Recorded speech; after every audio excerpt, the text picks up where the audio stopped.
शुभ संध्या प्यारे छात्रों। जैसा कि मैं आज इस वीडियो में कक्षा 9 से लेकर कक्षा 12 तक के हिंदी के विद्यार्थियों के लिए यह छंद का वीडियो लेकर उपस्थित हुआ हूँ। छात्र ध्यानपूर्वक इस वीडियो को देखें और छंद को समझने का प्रयास करें। छात्रों, जैसा कि आप जानते हैं कि हिंदी में छंद का एक टॉपिक आप सबके कोर्स में रखा गया है, तो निश्चित रूप से छंद को समझना बेहद ज़रूरी तो होता है प्यारे छात्रों। तो इस प्रकार से आप छंद को समझने का प्रयास करें। हमने कुछ प्रयास किया है कि मैं आपको इस वीडियो के माध्यम से छंद के बारे में कुछ समझा सकूं, बता सकूं, छंद क्या होता है, कैसे समझा जाता है छंद को। तो प्यारे छात्रों, ध्यानपूर्वक इस वीडियो को आप देखें। तो सर्वप्रथम छंद तो क्या है प्यारे छात्रों छंद? तो छंद किसे कहते हैं? हम तो सुने हैं, छंद सुने हैं, तो छंद भी सुन ले प्यारे छात्रों। ये छंद क्या होते हैं तो जाने कि चंदयत आह्लादयत इति छंद, अर्थात जो काव्य को आह्लादन के योग्य बनाता है, काव्य को आनंद के योग्य बना देता है, उसे छंद कहते हैं। आचार्य पाणिनि का उणादि सूत्र है प्यारे छात्रों, चदेरादेश्च छ, अर्थात ये सूत्र क्या करता है, ये च को छ कर देता है। अतः जो चंद था तो च चकार को ये छकार कर दिया और हो गया छंद। उणादि प्रत्यय होने के कारण यहाँ असुन प्रत्यय जोड़ दिया गया है प्यारे छात्रों, तो निश्चित रूप से छंद बन गया। अब थोड़ी सी और बात इसमें प्यारे छात्रों हमें जानना चाहिए। जैसे आप निरुक्त के दैवत कांड में लिखा है कि छंदांसि छादनात्, अर्थात आच्छादन अथवा नियमन के ही कारण छंद को छंद कहते हैं। अब प्रश्न ये उठ रहा है कि काव्य में ये जो छंद होते हैं ये किसको बांधते हैं भाई? छंद का तात्पर्य अगर आच्छादन करने वाला कहा जाए, छंद का तात्पर्य अगर बंधन कहा जाए, तो काव्य में किसको ये बांधते हैं? तो इसका उत्तर है प्यारे छात्रों कि ये भाव और रस को बांधते हैं। तो क्या काव्य में अगर छंद ना हो तो क्या भाव अलग दिखेगा, रस अलग दिखेगा? तो बिल्कुल प्यारे छात्रों ऐसा ही दिखेगा, क्योंकि काव्य का जो बंधन है, जो काव्य के भाव को और काव्य के रस को जो बांधने का कार्य करता है प्यारे छात्रों, उसे छंद कहते हैं। तो छंदांसि छादनात्, इस व्युत्पत्ति के आधार पर हम कह सकते हैं कि ये छंद जो होते हैं वो काव्य में भाव और रस को बांध कर रखते हैं। प्यारे छात्रों, आप जानें कि आचार्य भरत मुनि जो नाट्य शास्त्र के प्रवर्तक हैं प्यारे छात्रों, उन्होंने काव्य के दो भेद बताए हैं कि ये काव्य बंध जो होते हैं वह दो प्रकार के होते हैं प्यारे छात्रों। पहला तो नियताक्षर बंध जिसे काव्य कहते हैं, और दूसरा अनियताक्षर बंध जिसे गद्य कहते हैं। तो प्यारे छात्रों, आप जान गए होंगे कि काव्य क्या है, अक्षर इसमें नियत होते हैं। प्यारे छात्रों, नियत अक्षरों का जो बंधन है, नियत अक्षरों का बंधा हुआ जो रूप है, उसे प्यारे छात्रों काव्य कहते हैं। ठीक है। और गद्य क्या है प्यारे छात्रों? अनियत अक्षर होते हैं, उसमें अक्षर कोई नियत नहीं होता। काव्य में तो नियत होता है, काव्य में इतनी मात्राओं तक ही हो सकता है। तो दोहा है तो दोहा निश्चित रूप से कुछ मात्राओं तक निश्चित है, सोरठा है तो मात्राओं तक निश्चित है, इतना बड़ा ही हो सकता है, इससे अधिक नहीं हो सकता। लेकिन गद्य में क्या है प्यारे छात्रों, इसका कोई और छोर नहीं है, इसलिए इसे कहा जाता है अनियताक्षर बंध। तो प्यारे छात्रों, कभी कभी प्रश्न पूछा जाता है कि आचार्य भरत मुनि के अनुसार काव्य बंध कितने प्रकार के होते हैं? तो आपका उत्तर होना चाहिए प्यारे छात्रों, दो प्रकार के। आ जाए आगे। छंद पादौ तु वेदस्य, ऐसा कहा गया प्यारे छात्रों कि छंद जो होते हैं वह वेद पुरुष के पैर होते हैं। तो जिस प्रकार से बिना पैर के प्यारे छात्रों कोई भी प्राणी गतिमान नहीं होता, उसी प्रकार से अगर काव्य में छंद की योजना न की जाए तो वह काव्य लयबद्ध नहीं होता, और लयबद्ध और संगीतात्मकता से रहित काव्य हृदय में चिरस्थायी भी नहीं बनता। अतः किसी भी काव्य को लयबद्ध बनाने के लिए भी छंद की योजना की जाती है। तो छंद वेद पुरुष के पैर हैं। अच्छा, 6 वेदांग होते हैं प्यारे छात्रों, आप ये जानें कि 6 वेदांग कौन कौन से होते हैं, ये देख लें आप। तो शिक्षा, कल्प, निरुक्त, छंद, ज्योतिष और व्याकरण, ये 6 वेदांग हैं प्यारे छात्रों, 6 वेदांग हैं। कभी कभी प्रश्न पूछा जाता है वेदांगों की संख्या कितनी है, तो प्यारे छात्रों आप जान लें कि ये 6 इसके प्रकार हैं, 6 इसके वेद हैं, 6 वेदांग ऐसा कहा जाता है। तो प्यारे छात्रों अब हम जानें ये 6 वेदांग क्या हैं। तो निश्चित रूप से प्यारे छात्रों इनको एक संज्ञा दी गई है कि शिक्षा घ्राणम तो वेदस्य। शिक्षा क्या है? वेद पुरुष की नासिका है प्यारे छात्रों। और कल्प क्या है? कल्प हस्तो स्पष्टते। तो लेकिन कल्प क्या है? वेद पुरुष के हाथ है प्यारे छात्रों। अगर हम निश्चित रूप से अगर एक वेद पुरुष बनाएं, तो वेद पुरुष अगर बनाए प्यारे छात्रों, तो निश्चित रूप से शिक्षा क्या है? उसकी नासिका है प्यारे छात्रों। और कल्प क्या है? उसका हाथ है, उसका हाथ है प्यारे छात्रों। और निश्चित रूप निरुक्त क्या है? निरुक्त स्रोत कान है इसके। और छंद क्या है? इसके पैर हैं इस वेद पुरुष के। और ज्योतिष क्या है? ज्योतिष नेत्र है प्यारे छात्रों। और इसके अतिरिक्त व्याकरण, व्याकरण क्या है? मुख है, मुखम व्याकरणम स्मृतम, इस प्रकार से कथन कहा गया है। तो आप जान गए होंगे प्यारे छात्रों कि वेदांग कितने प्रकार के होते हैं? 6 प्रकार के होते हैं। आगे आ जाएं। छंद शास्त्र के प्रवर्तक प्यारे छात्रों आप जानें कि छंद शास्त्र के प्रवर्तक आचार्य पिंगल माने जाते हैं। कौन माने जाते हैं प्यारे छात्रों? आचार्य पिंगल माने जाते हैं। तो छंद शास्त्र के प्रवर्तक हैं आचार्य पिंगल। इसलिए छंद शास्त्र को लक्षणतया प्यारे छात्रों पिंगल शास्त्र भी कहा जाता है। क्या कहा जाता है? पिंगल शास्त्र। तो निश्चित रूप से इसे पिंगल शास्त्र भी कहा जाता है प्यारे छात्रों। क्यों कहा जाता है? क्योंकि छंद शास्त्र के प्रवर्तक हैं आचार्य पिंगल, इसलिए लक्षणतया छंद शास्त्र को पिंगल शास्त्र भी कहा जाता है। तो आचार्य पिंगल ने छंद के लिए एक छंद सूत्र का निर्माण किया प्यारे छात्रों। आप इस छंद सूत्र को याद कर लें। यमाता राजभान सलगा, यमाता राजभान सलगा। तो प्यारे छात्रों यमाता राजभान सलगा यह छंद का सूत्र है। यह का तात्पर्य प्यारे छात्रों यगण है। इसी तरीके से म का तात्पर्य प्यारे छात्रों मगण है। छंद में आप छंद सूत्र में देखें प्यारे छात्रों, त का तात्पर्य तगण होगा, और र का तात्पर्य रगण, ज का तात्पर्य जगण, भ का तात्पर्य भगण, न का तात्पर्य नगण और स का तात्पर्य सगण होगा प्यारे छात्रों। परंतु ल का तात्पर्य लगण नहीं बल्कि ल का तात्पर्य लघु होगा प्यारे छात्रों, और गा का तात्पर्य गुरु होगा। तो लघु और गा का तात्पर्य गुरु। तो इस प्रकार से प्यारे छात्रों 8 गण, छंद में कितने गण होते हैं प्यारे छात्रों? कितने होते हैं? 8 गण होते हैं, और एक लघु और एक गुरु होता है।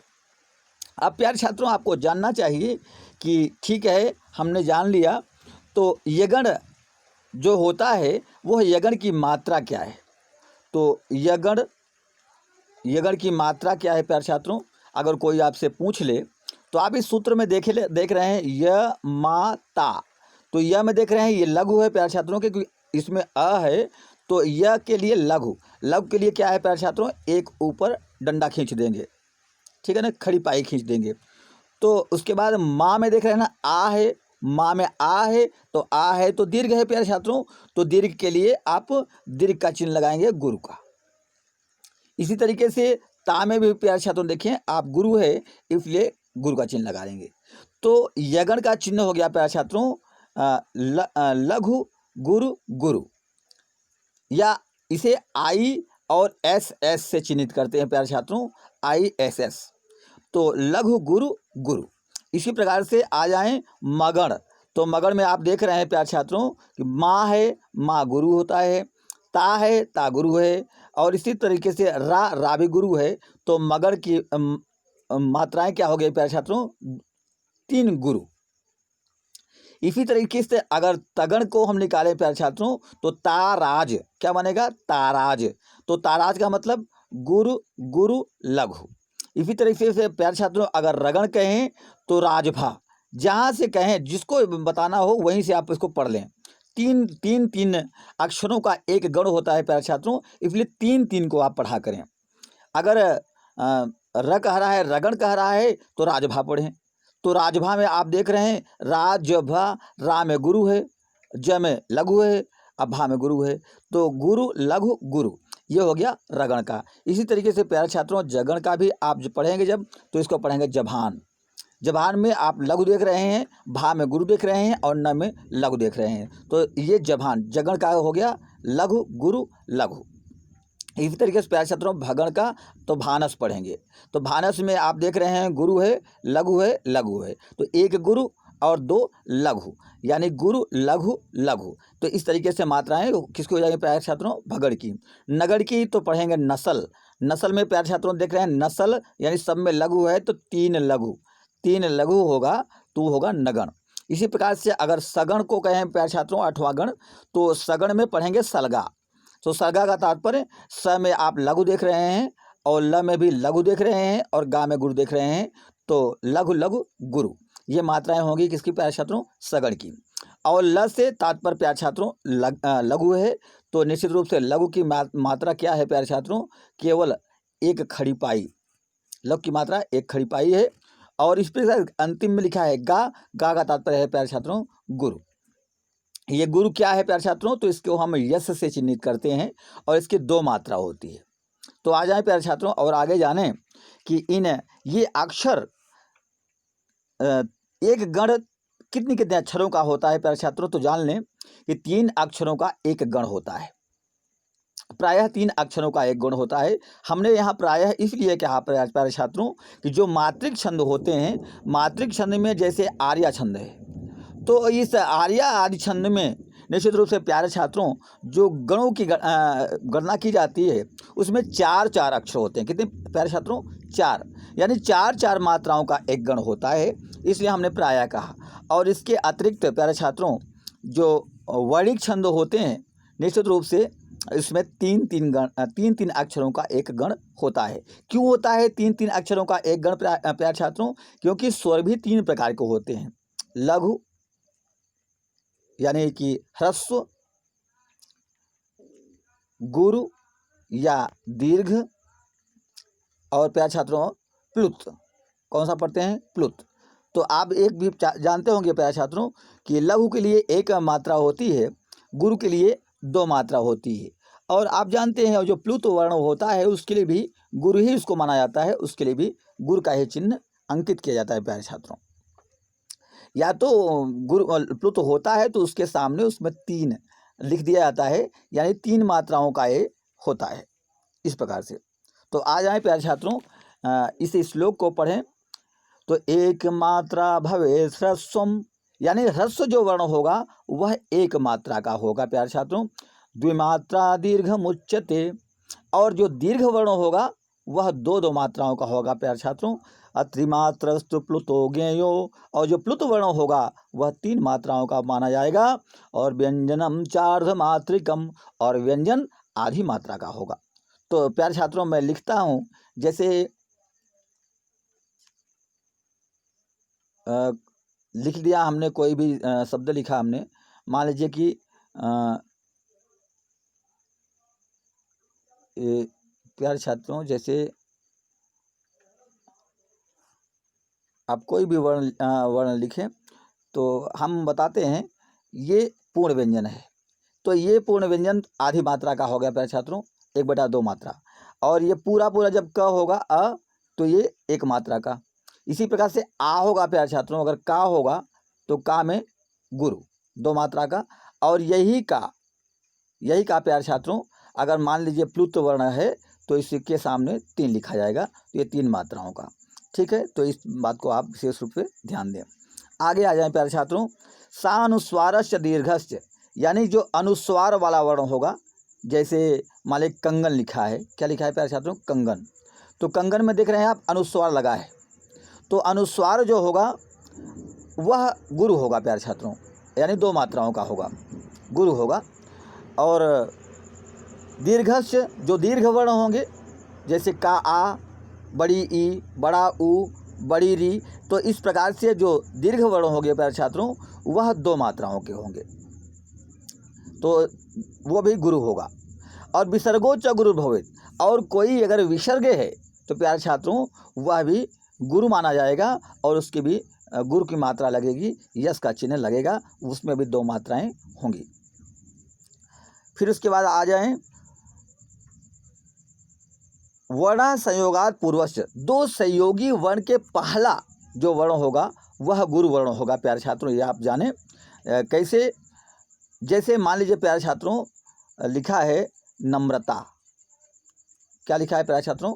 नम्रता लिखा है, और नम्रता में आपको स्वरांकन करना है। तो आप देख रहे हैं ये जो न है, ये इसमें ह्रस्व अ है, ये तो 1 मात्रा है, लेकिन इसके बाद देख रहे हैं कि 2 संयोगी वर्ण हैं, इसमें र है और म है। तो जो जुड़वा वर्ण बाद में हो प्यारे छात्रों, तो उसके पहले वाले जो वर्ण होता है वह गुरु हो जाता है, और यहाँ पर गुरु लगा देंगे। और म्र में, म्र तो अ है ही, तो ये लघु हो जाएगा प्यारे छात्रों, और अंतिम में ता में आ है ही, तो ये गुरु हो जाएगा। तो इस तरीके से गुरु, लघु, गुरु, तो निश्चित रूप से ये मात्रा बन जाएगी। आगे आ जाए प्यारे छात्रों, पादांत गोपीवा, यहाँ पर कहा जो चरणांत जो वर्ण होता है, चरणांत जो वर्ण होगा, वह मात्रा होगी, वह विकल्प पर निर्भर करेगी प्यारे छात्रों। वह लघु भी आप हो सकता है और गुरु भी हो सकता है। पाद पूर्ण के लिए ये रखा जाता है प्यारे छात्रों, जैसे कि अगर दोहा, सोठा, चौपाई आदि में जहाँ पर निश्चित है कि कहाँ लघु होगा, कहाँ गुरु होगा, तो वो उसकी बात तो अलग है कि भैया चरणांत में यहाँ 1 लघु होगा, 1 गुरु होगा, निश्चित है। लेकिन जहाँ जिस छंद में निश्चित नहीं है प्यारे छात्रों, तो निश्चित रूप से अगर हमें एक चरण में 13 मात्राएं लानी है और वहाँ 12 ही हो रहा है, तो हम अंत के जो वर्ण है, अंत की जो मात्रा है, वो लघु को हम गुरु कह सकते हैं, या गुरु को लघु कह सकते हैं। तो इस प्रकार से जो चरणांत मात्रा होती है, वर्ण होता है, वह लघु और गुरु निश्चित रूप से छंद के अनुसार निर्धारित किया जाता है।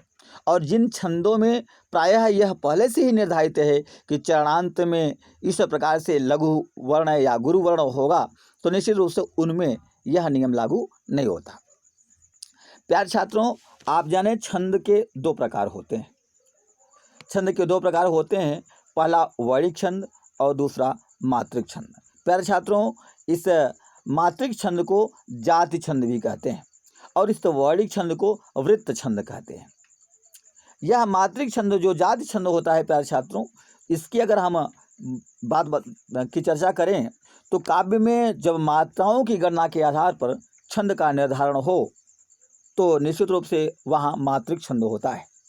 जैसे मान लीजिए कि मैं कोई भी उदाहरण दूँ प्यारे छात्रों, जैसे भरत ही हो ही न राज मधु, अबिधि हरिहर पद पाई, कबहू की काजी सी करनी, क्षीर सिंधु विनशाई। तो प्यारे छात्रों, यहाँ हमने अगर भरत ही हमने मात्रा लगा करके हम जब छंद का निर्धारण करते हैं प्यारे छात्रों, तो वह मात्रिक छंद होता है। और जब हम गणना करते हैं 1 वर्ण, 2 वर्ण, 3 वर्ण, 4 वर्ण, तो इस प्रकार से तो वो छंद होता है वैदिक छंद। तो मात्रिक छंद और वैदिक छंद 2 प्रकार के छंद होते हैं। ये मात्रिक छंद तो निश्चित रूप से जाने प्यारे छात्रों कि संस्कृत में आर्य एवं गीति जो आदि छंद हैं प्यारे छात्रों, वह मात्रिक छंद हैं, और हिंदी में दोहा, सोठा, चौपाई आदि जो छंद हैं वह भी मात्रिक छंद हैं। अब मात्रिक छंद आपको कोर्स में है आपके, और 9 से लेकर कक्षा 12 तक के विद्यार्थियों के लिए केवल मात्रिक छंद रखा गया है प्यारे छात्रों। इसलिए आप मात्रिक छंद को विस्तार पूर्वक समझने का प्रयास करें। यह मात्रिक छंद प्यारे छात्रों निश्चित रूप से 3 प्रकार के होते हैं, सममात्रिक, अर्ध सममात्रिक और विषम मात्रिक। तो जाने ये क्या है प्यारे छात्रों। आप कोई चौपाई पढ़ें, कोई दोहा पढ़ें, कोई सोठा पढ़ें, तो आप देखेंगे प्यारे छात्रों कि इसमें 4 चरण होते हैं। 4 चरण होते हैं, भले ही कॉमा नहीं लिखा रहता प्यारे छात्रों, लेकिन वो एक चरण इधर का और एक चरण इधर का माना जाता है। तो 4 चरण, जिसमें ये प्रथम चरण हुआ, ये द्वितीय चरण हुआ, ये तृतीय चरण हुआ और ये चतुर्थ चरण हुआ। अगर हम सीधी सीधी लाइन खींचते प्यारे छात्रों, तो प्रथम और तृतीय ये विषम चरण हो गया, और द्वितीय और चतुर्थ ये सम चरण हो गया। तो जहाँ पर प्यारे छात्रों प्रथम, द्वितीय, तृतीय और चतुर्थ, इन चारों चरणों की एक जैसी मात्राएं होती हैं, एक जैसी मात्राएं। जैसे प्यारे छात्रों मान लीजिए चौपाई, तो चौपाई छंद में 4 चरण होते हैं और सभी में 16-16 मात्राएं होती प्यारे छात्रों, 16-16 चारों चरणों में, तो वह सममात्रिक छंद हो जाएगा। अच्छा, अर्ध सममात्रिक क्या है प्यारे छात्रों कि अर्ध सममात्रिक छंद वो है कि जैसे मान लीजिए कि प्रथम चरण और तृतीय चरण में एक जैसी मात्राएं हो गई, और द्वितीय और चतुर्थ में एक जैसी मात्राएं। तो प्यारे छात्रों आधा यहाँ मिल रहा है, तो इसलिए यह छंद कैसा छंद होगा, अर्ध सममात्रिक छंद होगा। इसी के अतिरिक्त आ जाए प्यारे छात्रों कि जब छंद में ये चारों चरणों की मात्राएं भिन्न भिन्न हो, मान लीजिए कोई भी ऐसा छंद है, तो निश्चित रूप से वह विषम मात्रिक छंद होगा प्यारे छात्रों। जैसे कुंडलिया आदि छंद को देख लें, तो जहाँ पर चारों चरणों में मात्राएं भिन्न हो, 11 पहले में, दूसरे में 12, या तीसरे में 14 और चौथे में 16, इस तरह से अलग अलग यहाँ मात्राएं प्यारे छात्रों चारों चरणों में भिन्न भिन्न हो, तो निश्चित रूप से वह छंद विषम मात्रिक छंद कहलाएगा। तो आज के दिन इतना ही प्यारे छात्रों, कहीं यह वीडियो लंबा न हो जाए, इसलिए मैं यहीं पर अपने बात को विराम देता हूं, और दूसरे दिन मैं पुनः आपके लिए छंद का एक वीडियो लेकर उपस्थित होऊंगा, और विविध उदाहरणों के साथ, और आपके कोर्स में जितना पाठ्यक्रम में रखा गया है प्यारे छात्रों, उतने छंदों को मैं लेकर आपके समक्ष जरूर उपस्थित होऊंगा। तब तक के लिए धन्यवाद। शुभ संध्या। आपका कल्याण।